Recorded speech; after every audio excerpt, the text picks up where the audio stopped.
Praise the name of the Lord! So, umawit po tayo para sa ating Panginoon at magsabay-sabay po tayo, mga kaibigan na OFWs, mga listeners natin, at saka kaibigan natin dito sa Pilipinas.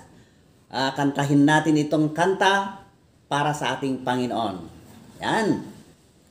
Halina't sama-sama, purihin natin siya.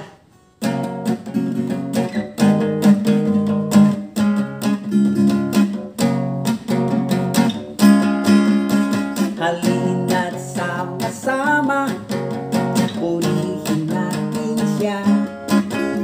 Halina't sama-sama, awit